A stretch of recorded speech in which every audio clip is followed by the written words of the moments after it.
जाहिर शाह शराबी साहब, आपसे मैं ये पूछना चाह रही हूँ कि इस वक्त यकीनी तौर पे आपकी बड़ी गहरी नज़र है जो आसपास के इलाके हैं, जो बॉर्डर्स लगते हैं, तो सरहदों पर क्या सूरत हाल है, क्या सिचुएशन देख रहे हैं? वहाँ पे सूरत हाल कशीदा है, नहीं है? कितने रोड्स, कितनी जो शाराएँ वो खुली हुई हैं, ये भी बताएगा। और साथ साथ जो आसपास रहने वाले लोग हैं वो उनका मोराल क्या है, वो किस नज़रिए से इस पूरे मामले को देख रहे हैं? आपने जो सवाल पूछा, मैं ये समझता हूँ कि इजराइल ईरान के कॉन्फ्लिक्ट से पाकिस्तान आइसोलेशन में, हम पाकिस्तान को नहीं देख सकते। उसकी बड़ी वजह यह है कि जैसे मैं गुफ्तगू सुन रहा था, इस वक्त अगर देखें कि इसराइल के जो दिफाई मुशीर हैं, उन्होंने तो एडमिट कर दिया कि इसराइल जो है बॉम्बिंग और हमलों से अपने अहदाफ हासिल नहीं कर सकता। दूसरी तरफ अगर ईरान का रिजॉल्व देखें, मेरे ख्याल में इतना आसानी से जो है उसको आप डिमोरलाइज नहीं कर सकते, क्योंकि एक ज़ायनिस्ट लॉबी के खिलाफ जो ईरानियंस का एक रिजॉल्व है वो हमेशा रहा है और कितने कई सालों से वो ये तैयारी करते रहे।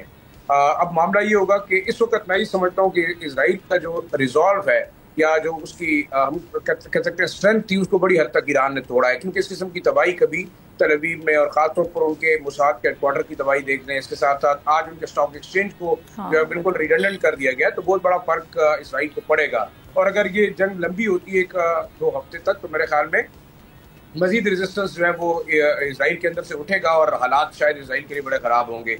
मैं नहीं समझता कि अमेरिका कोशिश करेगा कि वो ईरान को प्रेशराइज करे, लेकिन इस वक्त अगर देखें, ईरान ने अगर एक टेक्टिकली अमेरिका और उसके इत्तेहादियों को टारगेट करना शुरू कर दिया, जिसमें सऊदी अरब भी शामिल होगा, जिसमें यूएई भी शामिल होगा, जिसमें कतर के एयर बेसिस भी होंगे, डिएगो गार्सिया का जो अड्डा है वो भी होगा, तो मेरे ख्याल में बहुत बड़ी मुश्किल सूरत हाल बनेगी तमाम दुनिया के लिए। तो अमेरिका मेरे ख्याल में इतना जल्दी एक्सपेरिमेंट नहीं करेगा।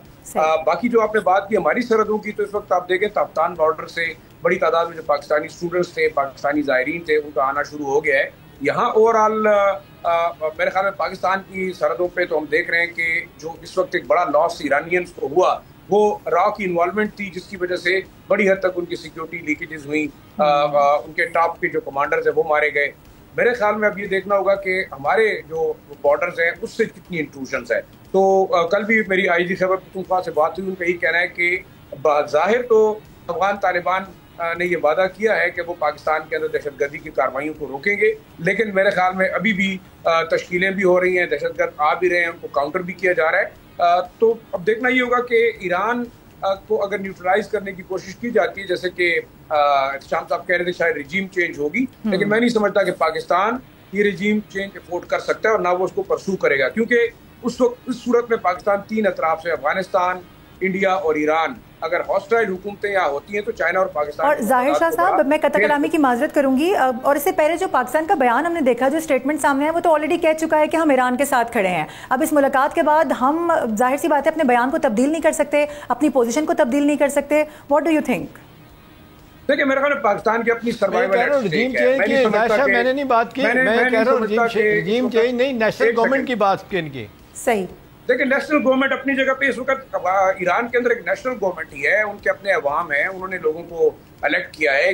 अब अमेरिका या इसराइल की ईमा पर या उनकी ख्वाहिशात के ऊपर तो कोई हुकूमतें नहीं बदल सकती। पाकिस्तान की जहाँ तक बात है, मेरे ख्याल में पाकिस्तान बिल्कुल अफोर्ड नहीं कर सकता कि इस वक्त वो ईरान के अंदर चाहे जो हुकूमत हो, वो कम से कम अगर एंटी प्रो पाकिस्तान नहीं थी अभी तक, लेकिन एंटी पाकिस्तान भी नहीं है। और रिजीम चेंज का मतलब ये हुआ कि आप इसराइल और अमेरिका की एक हामी हुकूमत यहाँ बिठाएंगे जो ना चाइना अफोर्ड कर सकता है, जो ना पाकिस्तान अफोर्ड कर सकता है, ना रशिया अफोर्ड कर सकता है। तो एक बड़ा clear message Chinese foreign minister ने भी तो मेरे ख्याल में आज दिया है कि अगर अमेरिका डायरेक्टली जंग में कूदता है तो वो चाइना वो साथ देंगे ईरान का। तो एक देखिए बड़ा कॉम्प्लेक्स सिचुएशन है। मैं नहीं समझता, देखिए मैं समझता हूँ कि प्रेसिडेंट ट्रंप बहुत हद तक बहुत सारी स्टेटमेंट वो एज अ फीलर और एज अ टेस्टर भी छोड़ते हैं मीडिया के अंदर। बहुत सारी चीज़ों को उनको मेरे ख्याल में अब बहुत सारे लोग सीरियस भी नहीं ले रहे। अगर इस वक्त जैसे वो बात कर रहे थे कि जी पाकिस्तान के जो आर्मी चीफ हैं उनका स्टांस वही है जो मेरा है, तो बिल्कुल गलत बात है। पाकिस्तान का कभी स्टांस ये नहीं रहा जो अमेरिका और इसराइल का रहा है। और अगर वाकई इसराइल ईरान को न्यूट्रलाइज करता है तो फिर पाकिस्तान अगला हदफ होगा। तो हमने ये सोचना होगा कि क्या हम इसराइल या अमेरिका या इंटरनेशनल कम्युनिटी का साथ देकर अपने न्यूक्लियर जो प्रोग्राम है उसको थ्रेट करेंगे, पाकिस्तान की स्टेबिलिटी को थ्रेट करेंगे।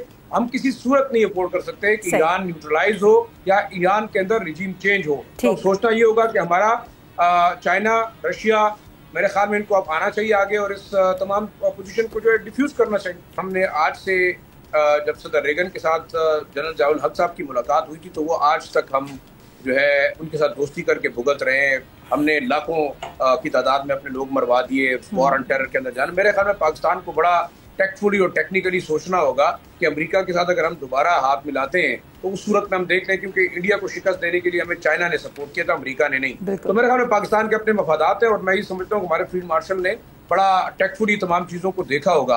हाँ, अमेरिकन प्रेशर, लेकिन जो अमेरिकन टोन है वो शायद पाकिस्तान के लिए थ्रेटनिंग इसलिए नहीं है कि उनको अंदाजा हो गया है कि पाकिस्तान भी अब अकेला नहीं है। दूसरा देखिए, मैं शाम साहब की बात को आगे लेके चलूंगा कि जो चाइनीज फॉरेन मिनिस्टर है उन्होंने तो बड़ा क्लियरली आज कह दिया कि भाई इन केस अगर अमेरिका इन्वॉल्व होता है जंग में डायरेक्टली तो चाइना फिर ओपनली सपोर्ट करेगा। तो अब देखिए उस सूरत में, और अब भी हो रहा है, आप देखें मेरे ख्याल में जिस वक्त ईरानी डिफेंस बेहतर हुआ, ऑलरेडी ये लोग जो है न्यूट्रलाइज कर रहे हैं चीजों को, F-35 को गिराना शुरू कर दिया है, तो ऑब्वियसली ईरान की अपनी भी इतनी कैपेबिलिटी एयर डिफेंस की नहीं है, उसके जहाज इतने इफेक्टिव नहीं है, सिवाय मिसाइल सिस्टम के ऊपर वो जो है वो रिलाई कर रहा है। लेकिन एक जो मैं समझता हूँ आखिरी बात करना चाहूंगा वो ये है कि टैक्टिकल रिट्रीट जो है इजराइल को हो चुकी है। ये आप देखेंगे 2-4 दिनों के अंदर मेरे ख्याल से जो अहदाफ ईरान हासिल करना चाहता था वो हासिल कर चुका है। सब्सक्राइब करें और बेल दबाएं ताकि कोई खबर रह न जाए।